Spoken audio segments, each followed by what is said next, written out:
Ya, pemirsa, Otoritas Jasa Keuangan atau OJK mengungkapkan sebelum akhir 2023 pihaknya akan mengeluarkan aturan terkini terkait ketentuan modal minimum bagi industri perasuransian dan juga ketentuan pengelompokan bisnis perusahaan asuransi hingga reasuransi berdasarkan ekuitas. Menurut OJK, aturan baru tersebut diharapkan dapat mendukung program pengembangan bisnis dan penyehatan industri perasuransian, serta sejalan dengan rencana OJK yang dalam waktu dekat akan merilis roadmap pengembangan sektor perasuransian untuk periode 2023 hingga 2027.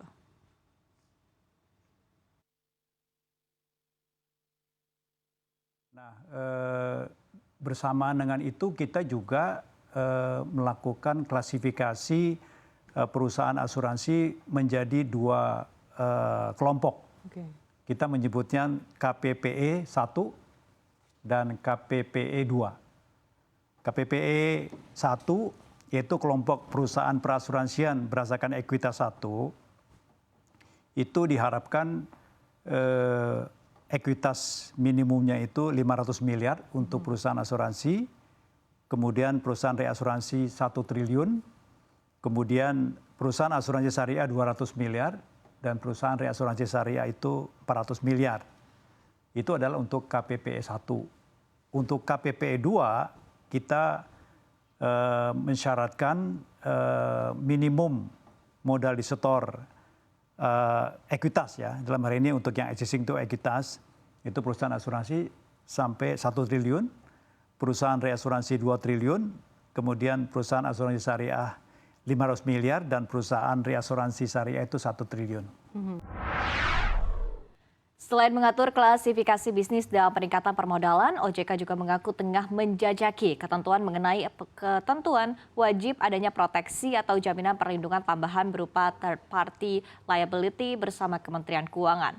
Menurut OJK, kewajiban proteksi third party liability ini sangat penting untuk meningkatkan penetrasi asuransi terhadap masyarakat dan sejalan dengan tema industri perasuransian pada tahun 2023 yakni Mari Berasuransi. Compulsory insurance ini adalah lebih kepada third party liabilities ya, di mana terkait dengan beberapa event itu tidak bisa belum ada kewajiban untuk ditutup asuransinya. Misalnya asuransi kendaraan, asuransi untuk kegiatan dengan melibatkan massa yang cukup besar, seperti pertandingan olahraga, sepak bola, konser musik, dan sebagainya, itu belum diwajibkan untuk ditutup asuransinya.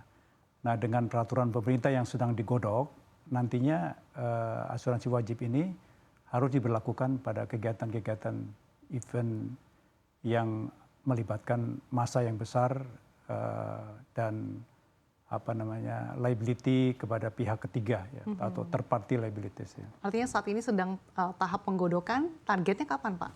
Kita berharap bersama-sama dengan Kementerian Keuangan, kita berharap sih tahun ini ya, tetapi nanti kita lihat apakah bisa dikejar tahun ini, tapi ini dalam waktu dekat akan ada peraturan pemerintah mengenai asuransi wajib itu.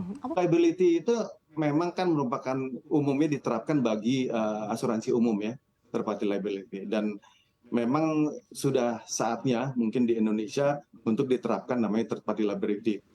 Paling tidak bahwa itu yang dimiliki oleh satu pemilik kendaraan.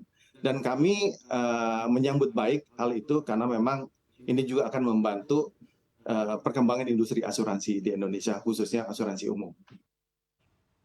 Ya, pemirsa, dialog segmen Money Talk Special Insurance Day selengkapnya bersama dengan Kepala Eksekutif Pengawas Perasuransian, Penjaminan, dan Dana Pensiun merangkap anggota Dewan Komisioner Otoritas Jasa Keuangan atau OJK, Ogi Prastomiono, dan juga Ketua Umum Dewan Asuransi Indonesia, Rudi Kamdani. Secara eksklusif dapat Anda saksikan pada hari Rabu besok, 18 Oktober 2023 pukul 1 siang waktu Indonesia Barat di program Power Lunch dalam segmen khusus Money Talks.